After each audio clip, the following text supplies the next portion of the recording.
अस्सलाम वालेकुम, कैसे हैं आप सब? बड़े खिले खिले चेहरे लग रहे हैं। सुबह से देख रहा हूँ कि थक गए हैं। अब थकेंगे नहीं आप। सीखते हुए यार थकना नहीं चाहिए। नाम से शुरू करते हैं। बेसिक मेरे नाम दो हैं, एक तो जो मेरे माँ बाप ने रखा और एक जो मेरी टीचर ने रखा। और शायद उसी नाम ने मुझे कुछ करने की एक रास्ता दिया। नाम में हाँ चाह पैदा की। बहुत आला सवाल। नाम मेरा है अली हैदर। मैं 6th क्लास में था जब मैं स्कूल में था, तो हमारे स्कूल में आए थे, लम्स यूनिवर्सिटी से कुछ स्टूडेंट आए थे। तो वो सबसे पूछ रहे हैं कि आप अपनी ज़िंदगी में क्या करना चाहते हो। किसी ने कहा कि जी मैं डॉक्टर बनना चाहता हूँ, किसी ने कहा जी मैं टेलर बनूँगा, फ़लाँ कुछ आर्मी, कुछ पुलिस ऑफिसर। एक लड़का उनमें था अली हैदर। जब उनके पास आया तो उन्होंने कहा जी मैंने एक्टर बनना है। तो थोड़ा शौक़ लगा सबको कि यार ये क्या। एक मेरे अब्बू बेसिक फ्रूट बेचते हैं, मैं ख़ुद भी फल का काम करता हूँ। तो उनको यार एक गडेरियाँ बेचने वाला एक्टर बनेगा तो इंडस्ट्री का क्या हाल होगा। तो मैंने तब तक शायद नहीं था, लेकिन जब वो बात मैंने सुनी तो वो मेरे ज़हन में बैठ गई। खैर उन्होंने कहा कुछ एक्टिंग करके दिखाएंगे आप। तो उन दोनों में 2015 आई थिंक चल रहा था, शाहरुख खान की फिल्म आई थी दिल वाले। तो उसका मैंने एक डायलॉग सुना दिया। जो टीचर थी उसको काफ़ी अच्छा लगा, क्लैपिंग हुई। वही लोग जो कह रहे थे गंडेरियों वाले का बेटा एक्टर बनेगा, तो उन्होंने क्लैप भी किया। तो उन्होंने मेरा नाम रख दिया अली दिल वाला। तो तब से थोड़ी चाह पैदा हो गई कि नहीं यार अब बनना है तो एक्टर ही बनना है। तो तब से मैंने अपने इस सफ़र का आगाज़ किया। अल्हम्दुलिल्लाह मुझे 3 साल हो गए हैं इस इंडस्ट्री में काम करते हुए। मैं 10th क्लास में था जब मैंने अपना फर्स्ट एक्ट किया था। तो काफ़ी उतार चढ़ाव भी आए, काफ़ी परेशानियां भी आई। कभी कभी ऐसा भी टाइम आया कि यार नहीं छोड़ देता हूँ, मेरे बस की बात नहीं है। लेकिन जब घर गया, सबसे पहले आप कोई भी काम करते हैं आपको फैमिली का सपोर्ट होना बहुत ज़रूरी होता है। तो मेरी माँ का मुझे सपोर्ट था, मेरे बाप का मुझे सपोर्ट था, और मेरे लिए सबसे बड़ी बात यही थी कि वो मुझे सपोर्ट कर रहे हैं और अभी तक मुझे कर रहे हैं। तो जब आप काम कर रहे हो तो आपकी ज़िंदगी में कुछ बड़े मज़ाहिया किस्से भी होते हैं, कुछ ऐसे किस्से भी होते हैं कि आप परेशान भी हो जाते हो। ठीक है, तो मेरी ज़िंदगी में भी ऐसा आया। रिसेंटली जो अभी मेरे साथ आया वाक़या मेरे साथ हुआ है दिसंबर में। तब आपको पता है कि जो कच्चे के डाकू हैं, ये थोड़ा बहुत गर्म था मामला सोशल मीडिया पे भी। तो हर बंदा थोड़ा डरा हुआ था उस साइड पे सफ़र करने के लिए। तो मुझे एक शूट मिला, तो मैंने कराची जाना था।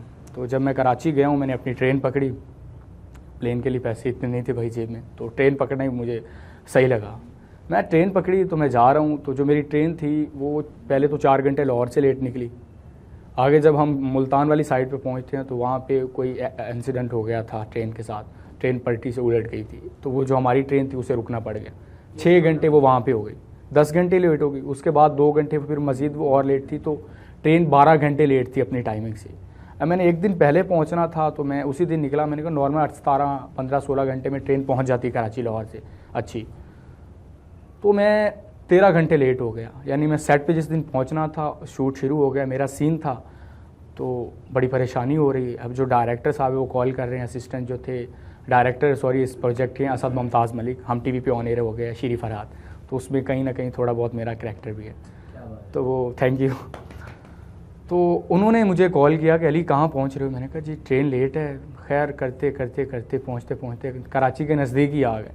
जब कराची के नज़दीक आ गए तो सनलाइट जा रही थी, और मेरा जो सीन था वो सनलाइट के अंदर ही था। पूरी टीम अब मेरी वजह से बैठी है वहाँ पे, और जो सनलाइट के सीन थे उन्होंने वो कर रहे। उसके बाद नाइट के सीन थे, तो मेरी वजह से वो पूरी टीम बैठी है। बड़ी परेशानी हो रही है। अब उन्होंने कुछ फ़ोन शून किया, कुछ जुगाड़ लगाया। खैर उन्होंने ये कहा कि कराची से पीछे शूट था, दाबेजी एक स्टेशन आता है 2 घंटे पीछे।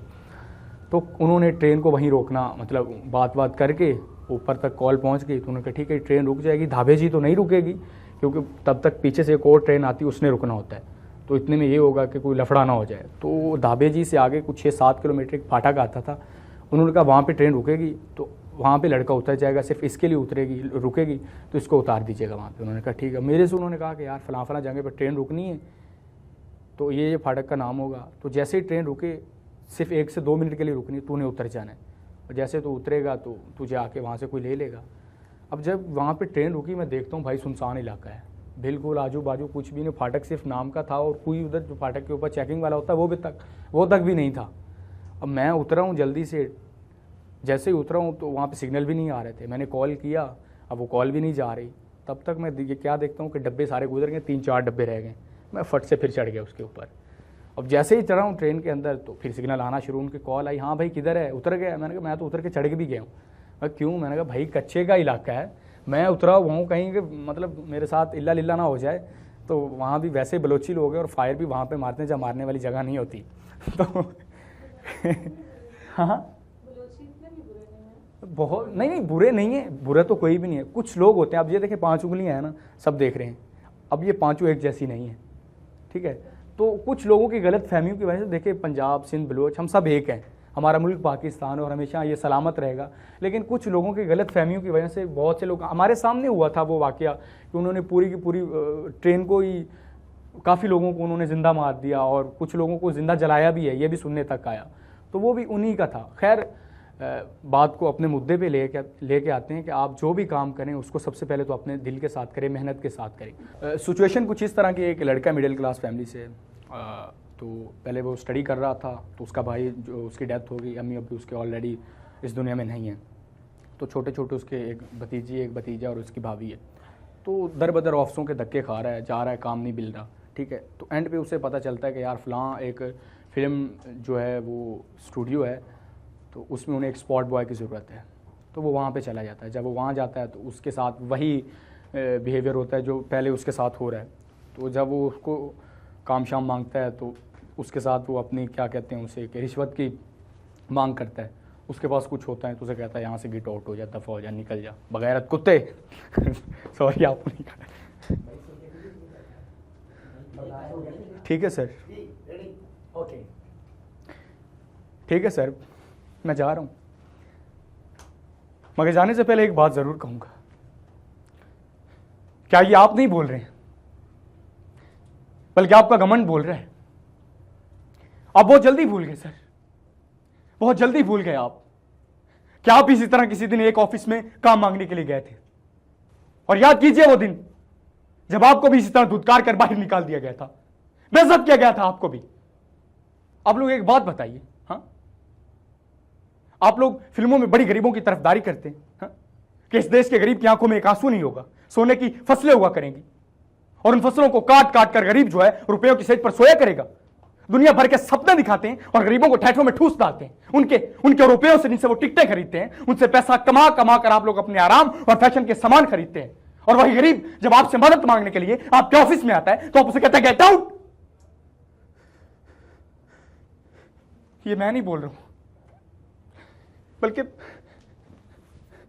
लाखों पाकिस्तानियों की जुबानें बोल रही कि पेट में खाने को रोटी नहीं है फिर भी जी जा रहे हैं, क्योंकि उठा कर ले जाने के लिए साला मौत के पास भी वक्त नहीं है।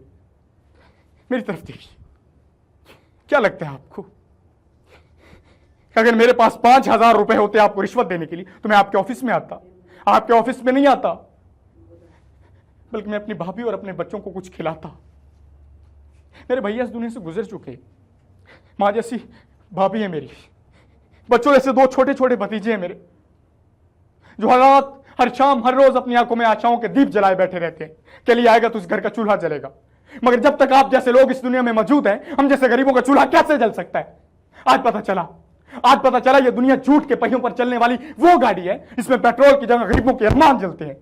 किसी ने सच ही कहा था, शहर की बरसात का, नेता की बात का और प्रोड्यूसर की जात का सुन रहे आप, सुने और कान खोल के सुने। कभी भरोसा नहीं करना चाहिए, क्योंकि ये सब झूठ बेचते हैं, फरेब के सौदे करते हैं आप लोग, फरेब के सौदे। ठीक है भैया, मैं गरीब आदमी हूं, गरीबी का कीड़ा हूं, गरीबी में मर जाऊंगा।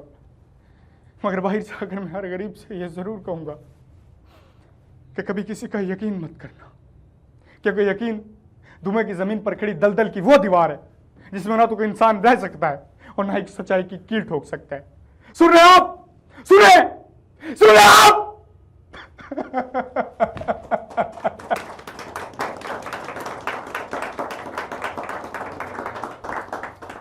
Thank you so much ji.